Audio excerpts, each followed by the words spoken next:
और एक दिन जब उसकी ड्यूटी बाथरूम साफ करने के काम पर लगी थी तो उसकी नजर एक कमरे से निकल रहे 5 खूंखार आदमियों पर पड़ी जो दिखने में काफी खतरनाक और डरावने लग रहे थे। और उन आदमियों के वहां से जाने के बाद जब निक उस कमरे में गया तो उसने देखा कि कमरे में एक आदमी छत से लटका हुआ था। ये देखकर निक काफी ज्यादा घबरा गया और उसने उस आदमी की मदद करने के लिए तुरंत ही जेल गार्ड्स को आवाज मारी, पर गार्ड्स ने वहां पहुंचकर निक को शाबाशी देने की बजाय उसे ही पीटना शुरू कर दिया, जिसके बाद उसे जेल के कमरे में डाल दिया गया। वो कमरा बहुत ही छोटा और घुटन भरा था और जल्द ही निक को एहसास हुआ कि वो उसी आदमी के साथ कमरा शेयर कर रहा है जिसे उसने बचाया था।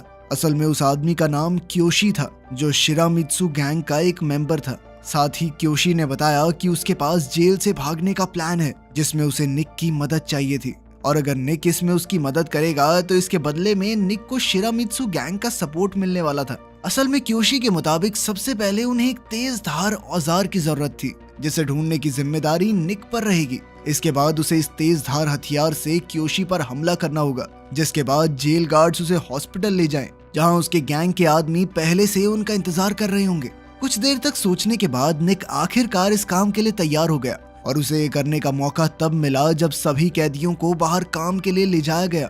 सही मौका मिलते ही निक ने एक पत्थर अपनी जेब में डाल लिया। अपने कमरे में आने के बाद उसने उस पत्थर की धार को तेज करना शुरू कर दिया, जिसके बाद क्योशी अपने अगले कदम के लिए पूरी तरह तैयार था। क्योशी को चोट लगने से पहले उसने निक को याद दिलाया कि उसे समय रहते गार्ड्स को इस हादसे के बारे में बताना होगा ताकि वो जिंदा बच जाए, वरना ज्यादा खून बह गया ना मैं यहीं मर जाऊंगा। और निक ने भी बिल्कुल ऐसा ही किया। जैसे ही क्योशी के शरीर से खून निकला, निक ने गार्ड्स को मदद के लिए बुला लिया, जिसके चलते क्योशी का प्लान पूरी तरह कामयाब हो गया।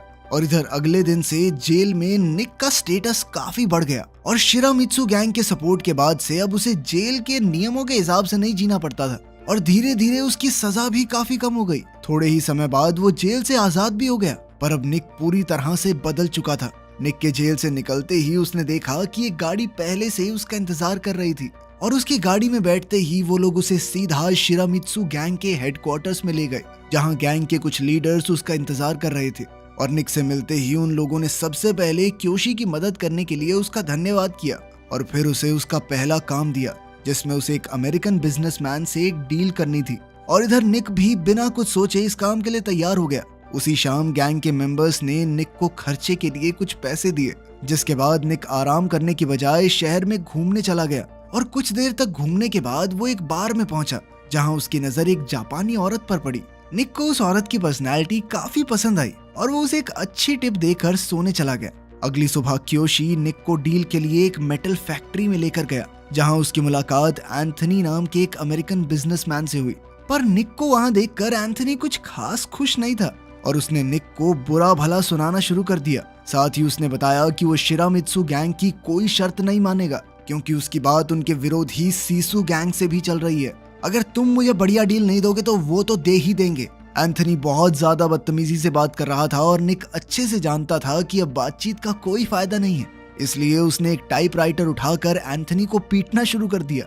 और अपने इस बर्ताव से निक ने अपने इरादे साफ कर दिए थे, जिसके बाद एंथनी शिरामित्सु की शर्तें मानने को भी तैयार हो गया। काम खत्म करने के बाद क्योशी और उसके साथ ही निक की पहली जीत का जश्न मनाने के लिए उसे एक बार में ले गए, जहां सभी लोग मजे कर ही रहे थे कि तभी अचानक सीसु गैंग के कुछ लोग वहां आ गए, जिसके बाद उस कमरे का माहौल काफी गंभीर हो गया। अचानक सीसु गैंग के हेड ने निक को ताने मारना शुरू कर दिया, पर निक सुनकर चुप बैठने वालों में से नहीं था और उसने तुरंत एक बोतल उठाकर सीसु गैंग के लीडर के सर पर फोड़ दी, जिसके तुरंत बाद दोनों तरफ से एक दूसरे पर बंदूकें तान दी गई। पर उस वक्त सीसु गैंग के पास कम आदमी मौजूद थे, जिसके चलते वो निक और उसके साथियों को सिर्फ धमकियां देकर वहां से चले गए।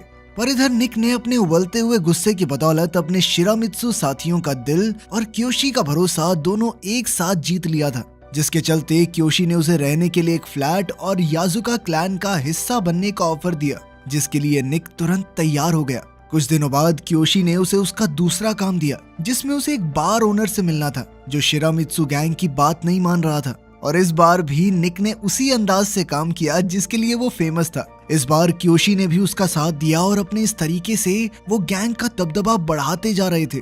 इसके बाद क्योशी निक को शिरामित्सु के एक नाइट क्लब में ले गया, जहां उसकी नजर एक बार फिर उसी जापानी औरत पर पड़ी जो उस वक्त डांस कर रही थी।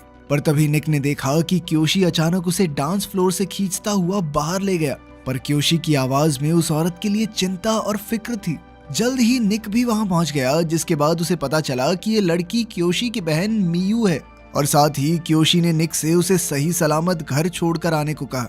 लेकिन अपने घर के दरवाजे पर पहुंचते ही मियू ने अचानक एक अलग ही रूप ले लिया और उसने निक को छेड़ते हुए अंदर आने को कहा। और फिर कुछ देर शर्माने के बाद निक भी तैयार हो गया।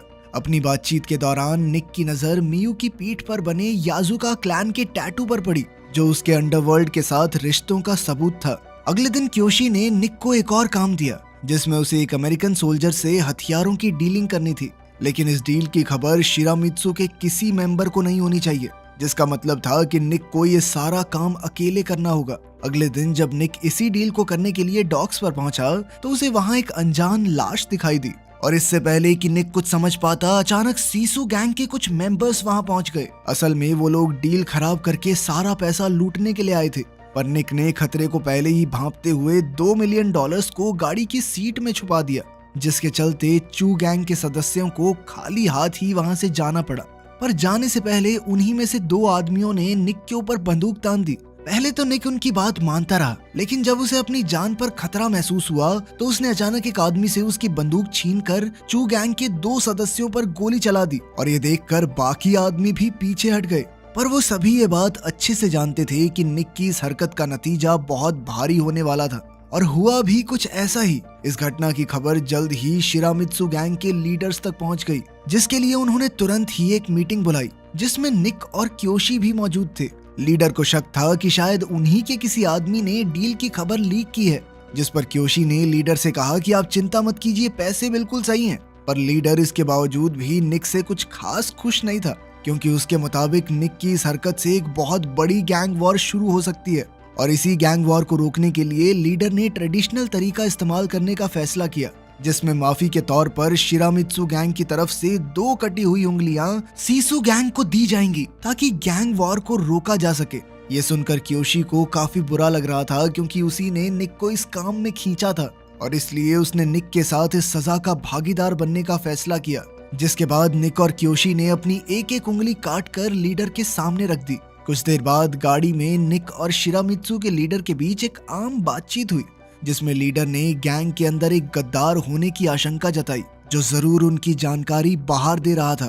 थोड़ी देर बाद उनकी गाड़ी जंगल के बीच रुकी, जहां पर निक की इंक्लूजन सेरेमनी थी, जिसमें निक को शिरामित्सु गैंग और उनके परिवार का एक भरोसेमंद सदस्य घोषित किया जाना था। परंपराओं के साथ इस समारोह को खत्म करने के बाद सभी लोग जश्न मनाने में मशरूफ हो गए। और इसी जश्न के दौरान निक क्योशी के पास आया। उसने उसे अपने और मियू के रिश्ते के बारे में बता दिया। इधर क्योशी ये बात सुनकर पहले तो खुश नहीं था, क्योंकि मियू उसकी बहन थी, पर वो ये बात भी अच्छे से जानता था कि निक एक जिम्मेदार और भरोसेमंद आदमी है। और इसलिए थोड़ी देर बाद क्योशी ने उनके इस रिश्ते को अपना लिया और उसके साथ ही निक से कहा कि अब वो दोनों सिर्फ दोस्त नहीं बल्कि भाई बन चुके हैं। अब निक पूरी तरह से शिरामित्सु गैंग का हिस्सा बन चुका था और अब उसने अपनी वफादारी साबित करने के लिए याजुका क्लैन का टैटू बनवाने का फैसला किया। इस टैटू का डिजाइन गैंग को लेकर एक आदमी की वफादारी की कहानियां सुनाता था। इस सब के दौरान मियू उसके साथ थी और वो काफी ज्यादा खुश भी थी, क्योंकि निक अब पूरी तरह से उसकी जिंदगी का हिस्सा बन गया था। अगले कुछ दिनों में निक तेजी से आगे बढ़ता गया और अब धीरे धीरे गैंग में भी उसका रुतबा बढ़ता जा रहा था। लेकिन अब भी उसकी पिछली जिंदगी ने उसका पूरी तरह से पीछा नहीं छोड़ा।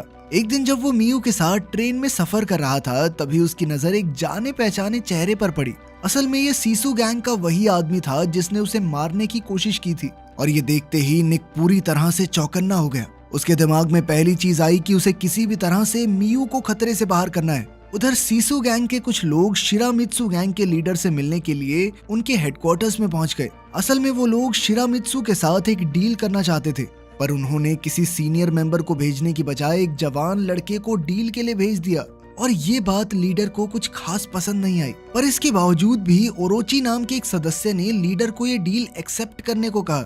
लेकिन इस हरकत से लीडर को और ज्यादा गुस्सा आ गया और उसने तुरंत ही डील को कैंसिल कर दिया। उसी रात क्योशी और ओरोची एक साथ बार में शराब पी रहे थे, जिस दौरान ओरोची लीडर के ऊपर काफी गुस्सा था, क्योंकि उसने ओरोची की बात 1% भी नहीं सुनी। और इधर क्योशी उसके अंदर बढ़ते गुस्से को साफ साफ देख पा रहा था उसने ओरोची को अपने गुस्से पर काबू रखने को कहा, लेकिन तब तक बहुत देर हो चुकी थी और ओरोची गुस्से में बार से बाहर चला गया जहां उसकी मुलाकात मियू से हुई।